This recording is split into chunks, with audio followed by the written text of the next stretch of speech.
Assalamualaikum warahmatullahi wabarakatuh. Hari ini saya nak buat ulasan perlawanan di antara pasukan Selangor menentang Sabah di Stadium MPBJ, yang mana kedudukan kedua-dua pasukan ni seri terikat dengan hasil jaringan 2 sama. Gol Selangor dijaringkan oleh 2 gol oleh Fidayo, manakala gol Sabah dijaringkan oleh Amri Yahya, legenda Selangor sendiri, dan 1 gol daripada Bobby Gonzalez. Daripada penjaring gol pun kita dah boleh tahu yang Sabah ni adalah pasukan yang kuat. Sebab apa? Sebab penjaring-penjaring gol Sabah adalah pemain-pemain tempatan ataupun pemain-pemain lokal, walaupun meletakkan striker import, tapi player lokal yang buat gol. Pemain Selangor, pemain lokal mana? Tak bergol lah. Gurau-gurau, melawak je orang kata. Okey, kita masuk dalam ulasan perlawanan. Apa yang saya suka tentang Selangor dahulu dan juga kelebihan Selangor pada perlawanan semalam adalah mengenai bek tengah mereka, iaitu Syarul Nazim. Yang mana bagi saya Syarul Nazim ni adalah seorang bek tengah muda yang sedang berkembang dan boleh digilap untuk masa yang akan datang. Dan saya nampak dia ada ciri-ciri sebagai seorang kapten untuk pasukan Selangor dan juga pasukan kebangsaan Malaysia. Sebab apa? Sebab dari segi corak permainan Syarul Nazim ni, dia bermain dengan bermati-matian dan bersungguh-sungguh, dan hanya untuk patahkan serangan pihak lawan. Tak kira dengan cara apa pun, dia akan cuba untuk patahkan. Dan apa yang paling penting untuk Syarul Nazim punya kelebihan dan juga ability adalah, satu, dia muda, dan yang kedua, dia bermain dengan pakai otak, yang mana dia adalah seorang defender tengah yang mampu untuk membaca corak permainan pihak lawan dengan cepat. Tu sebab saya kata dia boleh patahkan serangan-serangan pihak lawan. Terutamanya kita boleh tengok untuk first half dan juga second half semalam, memang dia patahkan serangan-serangan pihak lawan Sabah di bahagian tengah dengan begitu mudah. Bila dia jatuh, dia akan cepat-cepat bangun untuk cover balik tempat dia. Jadi kita nak cari macam mana lagi pemain tempatan, muda, berbakat, boleh baca game dengan cepat, bermain dengan work rate yang tinggi macam Syarul Nazim ni. Selain daripada Syarul Nazim kan, memang tak jumpa. Memang Syarul Nazim ni adalah seorang player back tengah tempatan yang boleh saya katakan yang terbaik yang ada dalam Liga Super buat masa sekarang, di belakang Adam Nur Azlin, Rodney Kevin dan sebagainya. Itu yang apa saya nampak. Okey, yang kedua, apa yang saya suka tentang Selangor adalah mengenai Khairul Azhan. Pada perlawanan semalam boleh kita katakan Khairul Azhan adalah penyelamat juga kepada pasukan Selangor, sebab dia berjaya menyelamatkan beberapa percubaan bahaya daripada pemain-pemain Sabah, terutamanya di awal second half, yang mana dia berjaya save percubaan daripada Maxius Musa. 3 kali dia save kan, Maxius Musa punya percubaan dan juga serangan pemain-pemain Sabah yang lain. Jadi pujian juga diberi kepada Khairul Azhan. Yang ketiga, kelebihan pemain-pemain Selangor ataupun pasukan Selangor, dan apa yang saya suka adalah mengenai kembalinya Fidayo dalam performan yang sebenar. Walaupun kita tahu waktu lawan Melaka Fidayo perform, sebelum ni Fidayo perform, tetapi masalah sebenar Fidayo waktu awal-awal season hari tu, dia telah perbaiki segalanya yang dia tak mampu nak buat waktu game pertama, game kedua, game ketiga dahulu, dan dia berjaya untuk perbaiki masalah yang di game pertama, game kedua dan game ketiga untuk minggu ni, minggu lepas dan minggu sebelum-sebelum ni kan. Jadi Fidayo telah improve banyak daripada segi positioning. Memang beliau sebagai seorang striker kena jaga positioning. Sebab apa? Kalau kedudukan dia sebagai seorang striker tak dijaga, memang dia tak boleh nak bergol. Tu satu. Dan pada perlawanan semalam dia membuktikan yang positioning ataupun jaga kedudukan dia sebagai seorang striker memang agak bagus, sebab dia boleh jaringkan gol 2-1. Macam mana kita boleh tengok pada perlawanan semalam, dia berada pada kedudukan yang betul untuk menjaringkan gol yang pertama untuk Selangor melalui hantaran Hakim Hassan yang gagal ditepis dengan betul oleh keeper Sabah Rohami. Jatuh dekat kaki Fidayo yang betul-betul duduk kat situ kan. Jadi positioning Fidayo dah improve. Daripada segi finishing pun Fidayo dah improve. Daripada segi kedudukan ataupun off ball movement pun dia dah improve.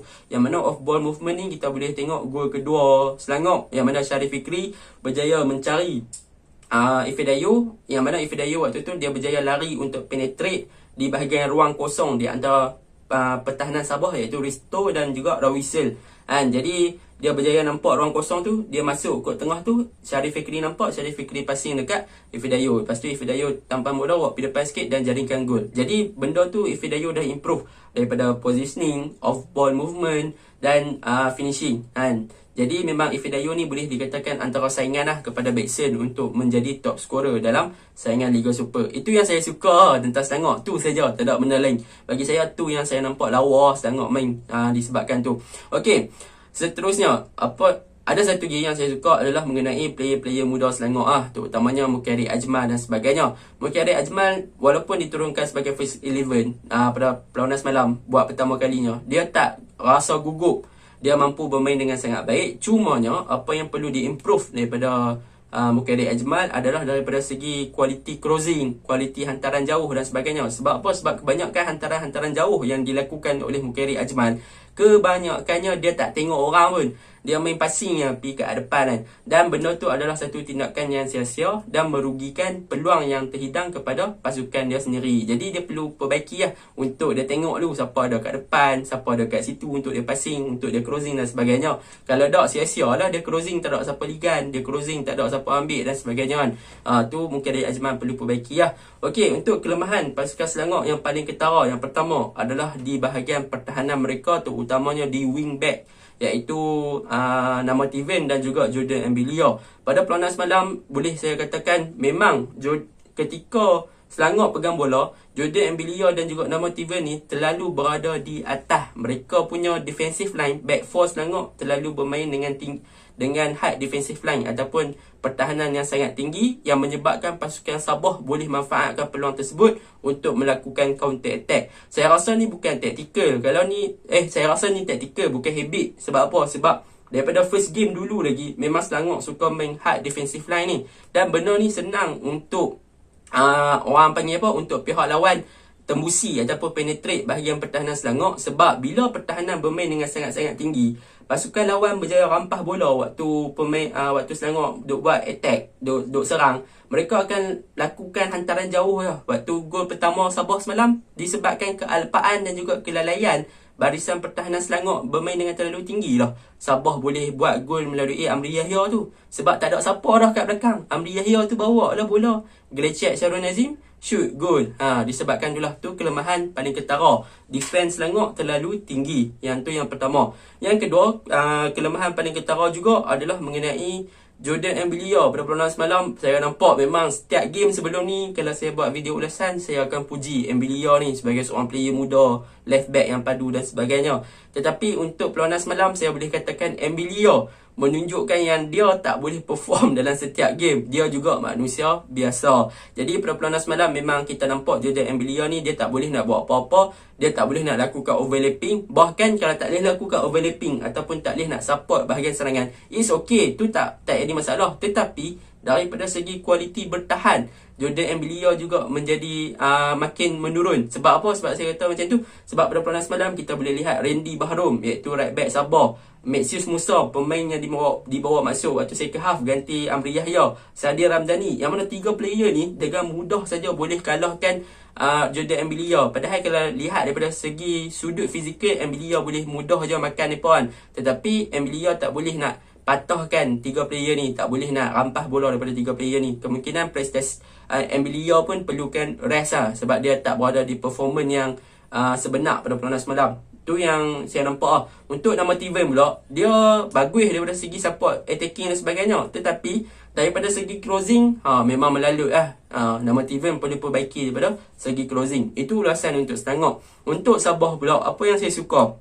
Sabah apa yang saya suka? Yang pertama, yang paling ketara, yang paling saya suka adalah di bahagian midfield mereka, iaitu gandingan baharu Syukri Baharun dan juga Azizan Nordin, dan disupport oleh Pak Tesu di bahagian defensive midfielder, yang mana sebelum ni Sabah ada Levi Madinda, tetapi disebabkan injured, Levi Madinda tak masuk. Jadi Syukri Baharun dan juga Azizan Nordin berjaya menggalah tugas sebagai attacking midfielder pada perlawanan semalam, yang mana mereka lebih prefer untuk bergerak bebas di bahagian tengah dan juga untuk support di bahagian serangan. Sebab apa mereka boleh bergerak bebas di bahagian tengah dan support bahagian serangan untuk pasukan Sabah, terutamanya di first half? Sebab apa? Sebab di bahagian defensive midfielder, mereka dah ada satu defensive midfielder yang solid, yang kental, iaitu Pak Tesu. Tu sebab Syukri Baharun dan juga Azizan Nordin ni boleh bergerak bebas di bahagian tengah, yang mana Syukri Baharun akan lebih support di bahagian kanan untuk bantu Sadir Ramdhani, Dan juga Azizanuddin akan lebih support kepada Amri Yahya di bahagian kiri. Itu sebab kita boleh nampak bahagian tengah Sabah ni dia stabil dan juga lebih kepada free roam, yang mana player-player midfield dia boleh bergerak bebas sebab mereka dah ada seorang defensive midfielder yang solid, iaitu Pak Tesu. Jadi Sukri Baharun dan juga Azizanuddin ni ikut suka dia nak buat apa di bahagian serangan tu kan. Dia boleh support dia bahagian serangan. Tu apa yang saya suka yang pertama.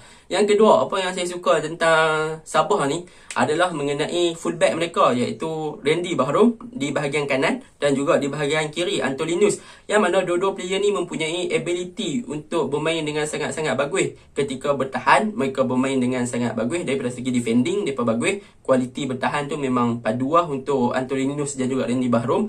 Bahkan ketika support di bahagian serangan dengan buat overlapping, buat larian-larian di sisi kanan dan sisi kiri padang, memang sangat-sangat bagus. Bahkan ada satu momen tu Randy Bahrom berjaya buat overlapping seorang-seorang dia, gelecek, dia beat Ambilia, dia berjaya shoot on target. Nasib baik lah Khairul Azhan tu padu dia tepih bola tu kan. Kalau tak, Randy Bahrom tu memang jaringkan gol yang sangat-sangat lawa. Tu yang saya suka yang kedua tentang Sabah. Yang ketiga yang saya suka tentang Sabah adalah Sadir Ramdhani. Pada perlawanan semalam memang kita nampak Sadir Ramdhani memang bermain dengan begitu baik sebagai seorang player muda. Dengan mudahnya dia boleh makan Ambilia tu kan. Ini membuktikan yang pengalaman Sadil lebih banyak daripada Ambilia kan. Sebab tu saya rasa Sabah adalah pasukan underdog yang mampu memberi saingan kepada pasukan-pasukan besar dalam saingan Liga Super untuk season ni. Okey, yang terakhir apa yang saya suka tentang Sabah adalah mengenai Amri Yahya. Amri Yahya berjaya membuktikan yang umur bukan penghalang apabila semalam dia bermain dengan sangat baik. Dribbling dan gelecekan yang dia lakukan pun memang terbaik . Yang dia gelecek tu pula adalah player-player muda. Player muda tak boleh nak kawal Amri. Dahsyat. Memang Amri bukan sahaja sebagai pelengkap kota ataupun pelengkap pasukan, tetapi dia punya kontribusi ataupun contribution dia kepada pasukan memang sangat-sangat paduah, boleh saya katakan. 1 gol, persembahan yang menarik. Apa lagi kita nak daripada player yang berumur 40 tahun. Okey, kelemahan pasukan Selangor pada perlawanan semalam yang paling ketara adalah di bahagian goalkeeper. Sebab apa? Sebab Rohaimi ni dia baru saja dimasukkan menggantikan Robson. Jadi Rohaimi ni daripada segi decision making, yang mana gol pertama Selangor adalah disebabkan kesilapan individu dia, yang mana dia tak tepih bola tu ataupun dia tak tumbuk. Jadi kesilapan dia tu menyebabkan pasukan merana, tetapi tak boleh salahkan dia 100%. Ada juga penyelamatan yang berjaya dilakukan oleh Rohaimi ni yang penting untuk pasukan Sabah. Tetapi untuk gol pertama Selangor tu memang salah dia tapi tak apa, dia boleh improve lagi kan, baru first game dan sebagainya. Tu memang paling ketara. Yang kedua adalah Rawisin Batul dan juga Risto perlu perbaiki daripada segi communication dan juga penutupan space ataupun ruang di bahagian pertahanan tengah mereka. Kalau mereka berjaya communicate dengan baik, mereka ada chemistry yang baik, mereka akan tutup ruang untuk gol kedua Selangor pada perlawanan semalam. Sepatutnya gol tu boleh je dibatalkan ataupun dihalang oleh pasukan pertahanan Sabah, tapi disebabkan mereka tak ada communication, mereka gagal untuk tutup ruang tu. Ifedayu ambil kesempatan untuk tembus ataupun penetrate space yang ada tu dan menjaringkan gol yang kedua hasil assist daripada Syarif Fikri. Okey, secara overallnya Selangor dan Sabah ni memang bermain dengan sangat-sangat baik. Kedua-dua pasukan sangat-sangat rancak dan best saya tengok. Dan yang paling penting memang tak ada siapa sangka Selangor tak boleh kalahkan Sabah kan. Tapi saya sangka memang Selangor tak boleh kalahkan Sabah daripada awal lagi saya fikir lah. Sebab saya tengok semua game Sabah, saya tengok semua game Selangor. Memang Sabah dengan Selangor ni, Sabah adalah pasukan yang lebih bagus lah. Tapi tak ada chances untuk menang. Sebab apa? Sebab mereka tak ada penyudah Maxius Musa. Kalau Amri Yahya tak dikeluarkan awal, saya rasa Selangor dah kena bahan lah semalam. Tak ada, gurau je. Assalamualaikum. Tu saja ulasan saya.